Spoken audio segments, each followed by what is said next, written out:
Hi, welcome back to Inside the Studio. I have a special treat today that I'm really interested in sharing to the viewers. It is a remarkable story with a remarkable woman who does remarkable things. So looking forward to having you joining us for a few minutes, and we're going to explore the world of wood carving with my special guest. Well, I'm here today with Uta Strelive in her beautiful home in Eden Mills, Ontario. So Thank you. thank you, and it is indeed a great pleasure to be here with you this morning. It's a pleasure having you. Thank you. Thank you very much. You are a remarkable woman in many, many ways. And you're from East Germany, but Yes. you came to Canada in 1961 Correct? and you landed in Saskatoon. Yes.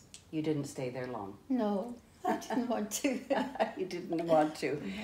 But you've gone on to have an incredible career, Uta, in doing your absolutely exquisite work here. So you worked at the University of Guelph as a research assistant, and I'm wondering if you can tell us where this incredible attention to detail and love of bird carving came from. Well, I remember as a child, I barely was tall enough to look over the windowsill, and I was fascinated with birds already then. And we would feed them with whatever we had available. And I just thought it was terrific when they came to visit. And it has developed over the years. Birds are your So- friends. But you did have a young student at the University of Yes. Guelph that was doing this this as a hobby. Yes, he was in my class when I was an instructor in parasitology, and he would be sitting in the back and whittling away on a piece of wood. I always was quite annoyed. I thought, why can't he pay attention? And then he showed me what he was doing, and then he told me very excitedly that somebody told him there's actually competitions in this, and especially the World Championship in Ocean City, Maryland. I said, wow. And he went and never missed a year after that. Now he is more into decoys rather than songbirds or any other birds of prey or anything else. So he became 8 or 9 times world champion in Wow. he's fabulous. Wow. But whenever he was getting ready for his trip, he brought his pieces in for us all to see because we were so excited about this new art form and nobody knew anything about. And I always wished, I wish I knew how to do this. And he was telling us that he was planning to have his first one-man show.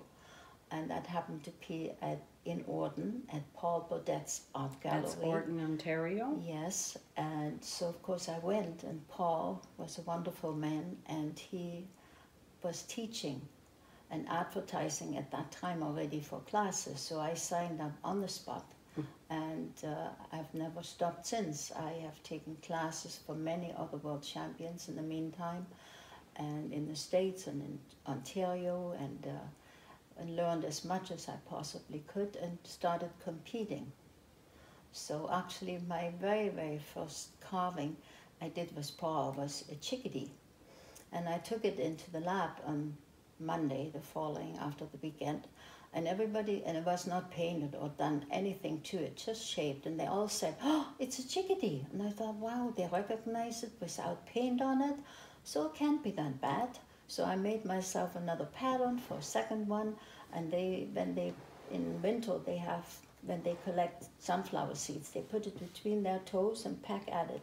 So I made this sculpture, and I thought, well, I don't like what people do so far. They put leaves on it and they're absolutely straight, and that's not what it looks like in winter. They're all curled up and more warm eaten and whatnot. So I did that. And the very first competition was the Sportsman Show in Toronto. Mm. And I see the helpers there moving the carvings around and getting judged and bringing back. And mine was sitting way up here out of the way. And then this man came again to put another one there, and I said, excuse me, why is my carving up there, not over there? And he said, it's disqualified. I said, oh, why? And he said, well, you should know better. You don't put real leaves on your branches. They have to be made, for the competition. I said, they are. And he said, yeah, right. And he took his pocket knife and scraped a little bit of paint off, and there was metal underneath. I made them out of metal. And he said, oh. So he put it back, and I won the first prize. So, of course, that was the best encouragement you can get. So from then on, I tried to compete in every show I could get to. So tell me a little bit more about the shows that you have entered and won. So in the U.S., where would you be showing? All over the U.S. and all over Canada? You mean as a competitor or as a competitor. In galleries? As a competitor. Mainly the world only, because it's not easy to travel with these sort of sculptures. Because on a plane, one time I went with one on a plane, and that was a horrendous experience. Because I had to fill out 10,000 forms if I want to sell this, and what happens if, and what kind of wood it is that illegal, and on and on and on. I thought, my goodness, all I want to do is show it and bring it back. I have no intentions other than that. So I thought, no, that's not good. So then I found people, and my husband was carving too at that time, so we would drive down, and I did it for 10 years in a row. And of course I worked my way from novice up to now. I'm not sure if I'm the only woman master carver, I don't know, but in Ontario for sure. Wow.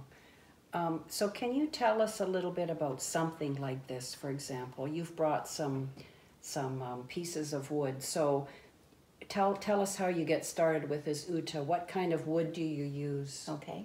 There are different woods you can use, of course. Basswood is most likely the best available here, but and most of the carvers use tupelo. And tupelo is a root of a tree in the bayous, and they harvest parts of the root. And the wood is very dense in grain, which is great, because when you have grain going and you carve or sand it, or even with a knife, you get these depths and valleys. And that is very difficult to disguise. In the world, especially if you have a carving which shows that, they say, it has to be smooth and not interfering with anything. So that's, first of all, you have to do a lot of research of what you're really wanting to do.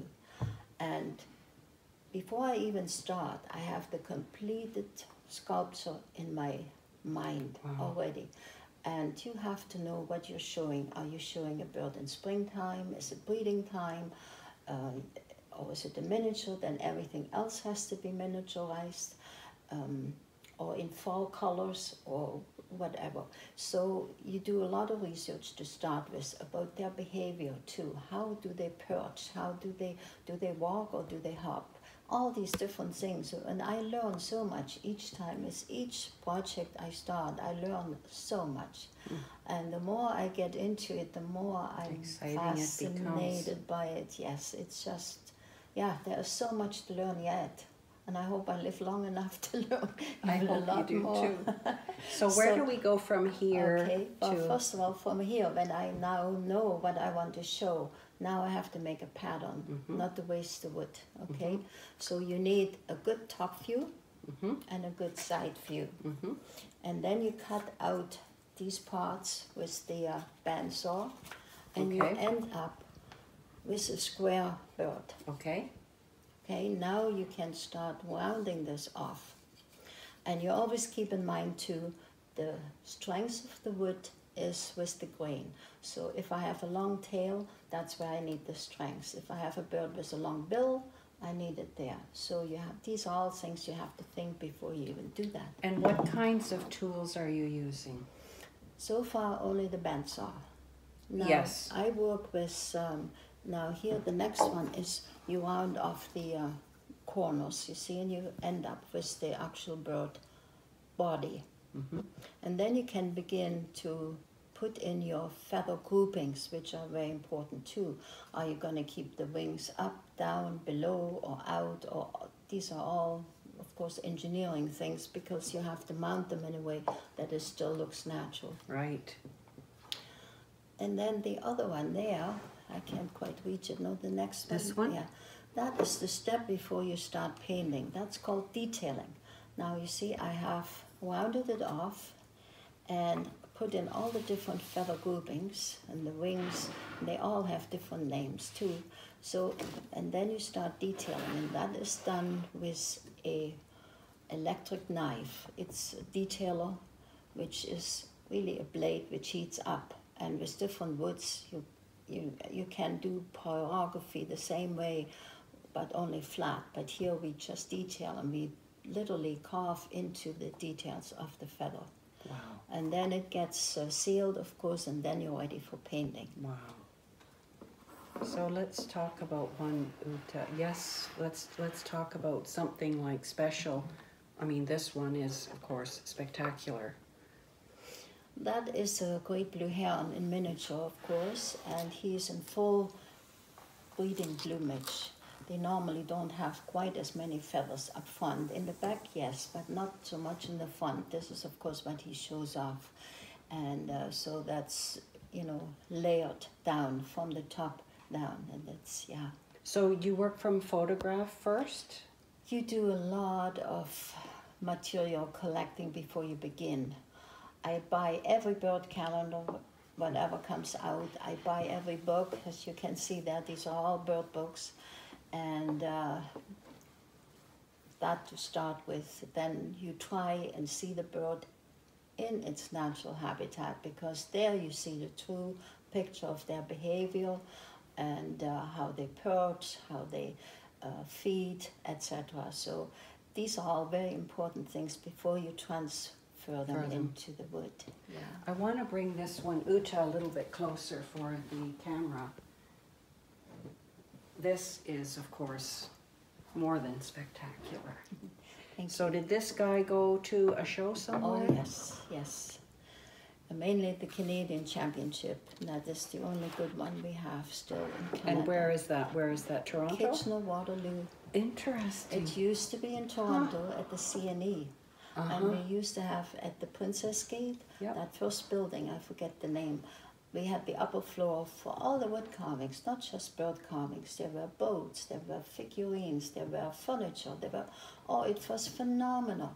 And of course we didn't make money for them, so they kicked us out. So for about 8 years there was no competition in Canada. And in Waterloo they have the most active carving club. Really? And they took it on themselves and put the show together. But I like to talk about this owl. Yes, it's a gray-faced screech owl. Yes. Now what fascinated me is when you go during the day into the woods and really pay attention, you can see them. And they are hiding against the tree. They're hiding against the tree, which is very, very close to their pattern of the body. And I always think now, how on earth do they know what they look like? Because chameleons, fish, and other reptiles, they have glands which read. Colors have temperatures, and they can read what the color is, but they don't. How do they know what they look like? So this is the gray-faced against the gray. That's why I did that one. Really, really, the detail is just incredible. How long would it take you to do something like this? A year? 1 year. At least 6 to 8 months, I would count on anyone, yeah. Wow. Yeah, it takes long. And are you able to put your work into museums or galleries? I have displayed in Florida, in Ottawa, in Toronto, in Guelph, in Vermont, Stowe, Vermont, and I thought, oh my gosh, I couldn't be luckier than that. It's fabulous. And I was in touch with the gentleman. Every season I would write to him and ask him how things go. And by chance, I found out all my carvings had sold. There was 10 of them. Ah, Without him fabulous. telling me. Fabulous. Without telling me. Without telling you. Yeah. By chance, I have somebody call me who said, that was a different owl. This owl is on your website. I said, yes. And he said, wow, that can't be. I said, yeah, it's down in Vermont right now in the store on display. He said, well, that's a lie. I said, excuse me? And he said, I bought it 3 years ago. I said, you what? Oh dear. Yeah. Stories, stories. Yeah, it is. Just before we leave, Uta, I wanted to talk about, so you are in this beautiful exhibition, and can you tell us a little bit about the exhibition? Your piece, of course, is in here. It's a stunning piece. Thank you. And it is this piece, actually, that we are looking at in front of us. Yeah, So it's called the dual. Hummingbirds. Hummingbirds, yes. Ruby-throat is the only one we have in Ontario, and they are usually found around food sources, flowers, or your feeders. And the female, in this case, looks on these two dueling, and they are attached only by one tail feather. So that took quite some engineering to put them together so they look natural. Wow.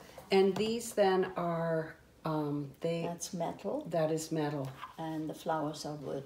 Wow. Wow. Absolutely Yeah, phenomenal. I belong to the Artists for Conservation because Okay. that's close to my heart.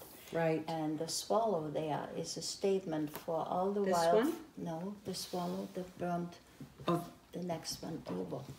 No, right behind the owl, beside the owl. this one. Yeah. Ah.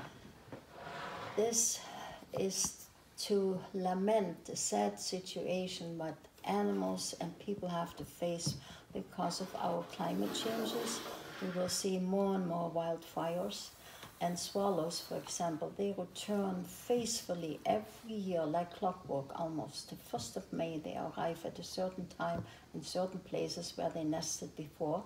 And this swallow arrives only to find the barn has totally burned down, everything is to ashes, and he lost his home. So my statement, of course, it's not just people who have to go through this sad situation, it's animals too. Absolutely. Absolutely. Well, thank you very much Oh, you're very welcome. for sharing with us your incredible work. Your detail is beyond belief. Oh, thank you. And I look forward to sharing more stories with you perhaps in the future. That would be wonderful. Thank you very much, Uta. Thank you very much.